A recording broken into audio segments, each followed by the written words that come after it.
Hi,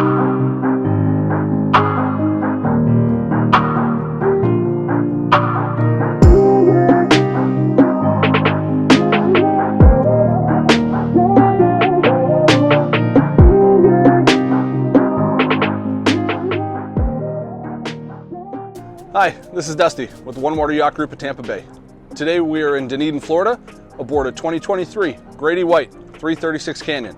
This one-owner boat is powered by twin 425 Yamahas and is loaded with custom upgrades including twin 36-volt lithium batteries to power the Rhodan trolling motor, Sionyx night vision, and carbon fiber outriggers.